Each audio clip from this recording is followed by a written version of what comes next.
जले हुए फुलके। बहू तो तुम्हें एक नंबर मिली है। इतना स्वाद खाना किसी रेस्टोरेंट में ना मिले। जाड़े में गर्मा गर्म खाना मिल जाए और इस बुढ़ापे में क्या चाहिए हमें। बहू की तारीफ तो फट से कर देते हो। पिछले 35 सालों से तो मैं भी तुम्हें खिला रही हूँ, मेरी तारीफ तो कभी नहीं की।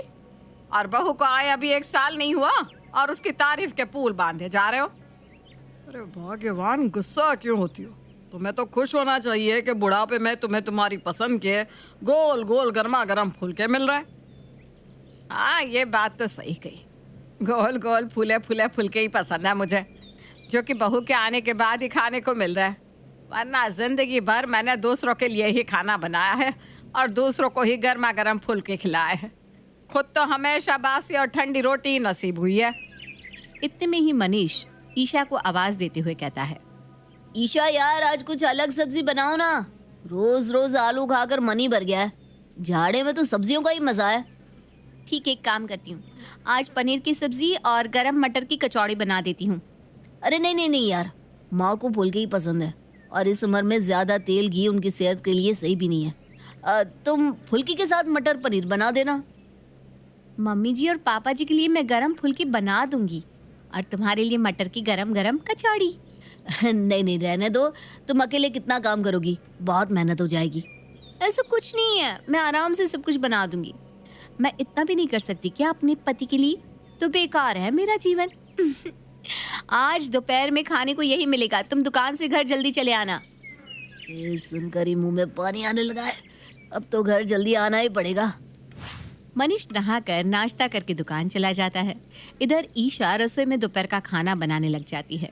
ईशा को सबके लिए खाना बनाना बहुत पसंद है। आज तो खाना खाकर सब खुश हो जाएंगे, उंगलियां चाट चाट कर खाएंगे। दोपहर होते ही मनीष दुकान से घर आता है और ईशा सबके लिए खाना परोसती है। बहू, सब्जी की महक तो बहुत अच्छी आ रही है। कचौड़ी देखकर पिंकी कहती है, मैं तला भुना खाना नहीं खाने वाली। तू क्या चाहती है, मैं हार्ट अटैक से मर जाऊं? अरे नहीं नहीं मम्मी जी, ये तो मैंने मनीष के लिए बनाया है। आपके लिए तो गरम फुलकी सेक कर ला रही हूँ। कचौड़ी देखकर अशोक के मुंह से पानी आने लगता है। अब बहू, मैं तो कचौड़ी ही खा लूंगा, तू इतनी मेहनत मत कर। हाँ, तुम तो कहोगे ही, कचौड़ी देख कर रहा नहीं जा रहा होगा ना।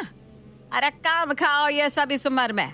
मुझे क्या है, बीमार पड़ोगे तो तुम पड़ोगे। अरे खाने तो दो शांति से, भाग्यवान। मनीष हंसने लगता है और दोनों बाप बेटे चटकारे ले लेकर कचौड़ियाँ खाने लगते हैं।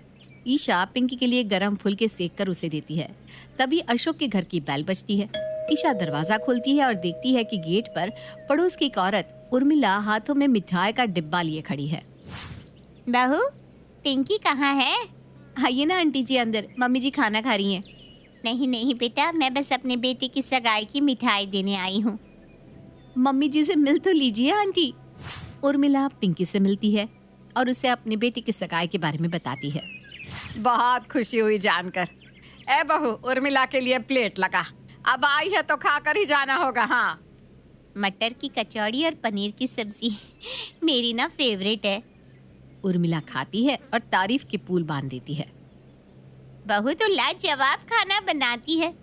मेरी बहू भी पिंकी की बहू की तरह खाना बनाने में माहिर हो तो मेरा बुढ़ापा आराम से कट जाएगा। हाँ हाँ, तेरी बहू भी अच्छी आएगी, चिंता मत कर उर्मिला। बहू एक काम करना, तो कचौड़ी मुझे पैक करके भी दे देना। पेट भर गया लेकिन मन नहीं भरा। इसी तरह दिन बीतने लगते हैं। ईशा का रात दिन रसोई में ही निकल जाता है। एक रोज ईशा की फ्रेंड नीता का उसे कॉल आता है। यार ईशा, जब से तेरी शादी हुई है तो बस ससुराल वाली हो गई है। दोस्तों के लिए वक्त ही नहीं मिलता क्या तुझे? ऐसी बात नहीं है, सब दोस्तों की शादी हो गई, सब अपने में बिजी हैं, तो मैं क्या बोलूं। हम बस सहेलियां आपस में एक दूसरे से जुड़े रहे, इसलिए मैंने किट्टी चालू करने का सोचा है। हर महीने हम मिलेंगे और एक दूसरे के कांटेक्ट में रहेंगे। तू ना बोलने की सोचना भी मत, समझी? कल से ही चालू कर रही हूँ, शाम 4 बजे मेरे घर पर आ जाना। यार मेरा आना ना मुश्किल है, घर के काम और मेरी सासू माँ को गरम फुलके खाने की आदत जो है। कौन सा तू मेरे घर पर बस जाने वाली है? अरे थोड़ी देर की तो बात है। तुझे ना मेरी दोस्ती का वास्ता, तुझे आना ही होगा। हाँ, ठीक है, आ जाऊंगी बस। अगले दिन ईशा किट्टी के लिए तैयार होकर नीता के घर चली जाती है। किट्टी में सब के साथ एंजॉय करते हुए इतनी देर हो जाती है कि रात के 9 बज जाते हैं और ईशा को पता ही नहीं चलता। अचानक जब ईशा फोन देखती है तो उसके होश उड़ जाते हैं। अरे यार, बहुत देर हो गई, मुझे ना घर जाकर भी खाना भी बनाना बाकी है। इधर ईशा के लेट आने के कारण पिंकी खाना बना लेती है। एक बार तो ईशा को बहुत बुरा लगता है, लेकिन फिर वो सोचती है रोज तो मैं गरम ही बनाती हूँ, एक दिन में क्या ही हो जाएगा। अगले दिन जैसे ही ईशा नाश्ता बनाने लगती है, वैसे ही उसकी किट्टी वाली एक फ्रेंड का फोन आ जाता है और वो खाना बनाते बनाते उससे बात करने लगती है। ईशा सबके लिए नाश्ता लगा देती है और पिंकी के लिए गर्मा गर्म फुलके सेकने लगती है। बात के चक्कर में उसके फुलके जल जाते हैं और वो वही जला हुआ फुलका पिंकी को परोस देती है। जला हुआ फुलका देखकर पिंकी का दिमाग खराब हो जाता है। बाहू, दिमाग कहाँ है तेरा? जले हुए फुलके तू दे रही है मुझे? पिंकी की तेज आवाज के कारण ईशा तुरंत फोन रख के कहती है, सॉरी मम्मी जी, मैं अभी दूसरा ला देती हूँ। भाग्यवान, कभी कभी हो जाता है। कोई बात नहीं बहू, आगे से ध्यान रखना। हाँ, कल शाम में भी गायब थी और आज फुलके जले हुए। मुझे गर्मा गर्म गोल गोल फुलके ही पसंद है। फिर भी ईशा हड़बड़ाती हुई रसोई में जाती है और जल्दी जल्दी फुलके सेकती है और पिंकी को ले जाकर देती है। पिंकी जैसे ही फुलके उलटती है तो देखती है कि ये फुलका भी जला है। रहने दे बहू, मुझे नहीं खाना। पता नहीं क्या हो रहा है, फुलके कैसे जल गए, हे भगवान क्या करूं। इतने में ही नीता का फोन आता है और ईशा उससे बात करने में सब भूल जाती है। दोपहर के वक्त ईशा सोचती है, चावल दाल सब्जी ही तो बनाना है, वो तो तुरंत बन जाते हैं। किट्टी ग्रुप में कॉल करती हूँ और बात करते करते खाना भी बना लूंगी। ईशा ग्रुप वीडियो कॉल करती है और अपनी किट्टी फ्रेंड से बात करते हुए खाना बनाने लगती है। Hi friends, how are you? आप बता ईशा, कैसा लगा तुझे किट्टी ज्वाइन करके? पहले दिन थोड़ी देर हो गई, अब नहीं होगी। इतना तो चलता है यार, मैं तो खाना बनाते बनाते बात कर रही हूँ। अरे मैं भी। ईशा बात में इतनी मशरूफ हो जाती है कि खाने में नमक ज्यादा डाल देती है। जब सब खाना खाते हैं तो ईशा का मुंह देखने लगते हैं। ईशा, क्या हो गया है तुम्हें? दाल और सब्जी में कितना नमक है और चावल तो कच्ची ही है। दिन भर फोन पर लगी रहेगी तो क्या होगा? पता नहीं ऐसी कौन सी किट्टी ज्वाइन कर लिया जो दिन भर रसोई में बात में ही लगी रहती है। उसी का नतीजा है ये। ऐसा नहीं है मम्मी जी, एक ही दिन तो हुआ है और आप इतना सुना रही हैं। मेरी फ्रेंड्स ने तो कितनी सारी किट्टी ज्वाइन की हुई है। एक ही दिन में तो ऐसी हालत कर दी तूने। शांति शांति, सब एक साथ बरस जाओगे तो क्या होगा। उसने भी अभी नई नई किट्टी ज्वाइन की है तो थोड़ा क्रेज होता है दोस्तों से बात करने का। बहुत बहू का पक्ष लेते हो ना। अब आप ही खाओ ये खाना, मुझसे तो एक निवाला भी नहीं खाया जाएगा। मम्मी जी बस 2 मिनट, मैं अभी सब ठीक करके लाती हूँ। ईशा तुरंत जाकर खाना ठीक करती है, लेकिन कहते हैं ना, खराब को कितना भी ठीक किया जाए वो रहता तो खराब ही है। अब सब सही हो गया है, मम्मी जी खा के देखिए ना आप।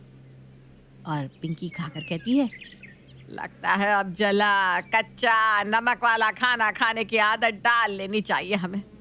आपको ही तो जलन हो रही थी कि मुझे रोज गर्मा गर्म फुलके खाने को मिल रहा है। हो गया ना अब। वही खाना सब मुंह बनाकर खा लेते हैं। अब जब देखो ईशा फोन पर अपनी किटी फ्रेंड्स के साथ लगी रहती। दिन बीतने लगते हैं और जब देखो ईशा जला खाना और जला फुलका ही बनाती। एक रोज उर्मिला पिंकी के घर आती है। पिंकी, तेरी बहू बहुत अच्छे गोल गोल गरम गरम फुलके बनाती है। वैसे ही फुलके मेरी बहू को बनाना सिखा देगी क्या? अरे क्या सिखाएगी, ये बहुओं से ना कुछ कहना ही बेकार है। अब तो वो किट्टी वाली हो गई है, मुझे ही गरम फुलके नसीब नहीं होते। उर्मिला अपने माथे पर हाथ रख लेती है। तेरी बहू भी किट्टी में लग गई, तब तो हो गया। उर्मिला वहां से चली जाती है और तब ईशा वीडियो कॉल पर अपनी किटी फ्रेंड से बात करते हुए चाय लेकर आती है। उर्मिला आंटी चली गई, मैंने तो उनके लिए गरम फुलकी और आलू दम की तैयारी भी करके रखी थी। हाँ, वो तो चली गई। ठीक है मम्मी जी, तो आप ही आलू दम और गरम फुलकी खा लीजिए। वैसे भी दोपहर के खाने का वक्त हो ही गया है। ठीक है, तो अपने ससुर जी और मेरा खाना लगा दे। पिंकी खुश हो जाती है और मन ही मन सोचती है कि आज उसे गोल गोल गरम गरम फुलके खाने को मिलेंगे। ईशा खाना लगाती है और साथ ही वीडियो कॉल पर बात करती रहती है। पिंकी जैसे ही फुल्के खाने के लिए पलटती है, देखती है कि फुल्के तो जले हुए हैं। पिंकी अपने माथे पर हाथ रखकर कहती है, लगता है जब तक ये किट्टी चलेगी तब तक जले फुल्के ही खाने को नसीब होगा।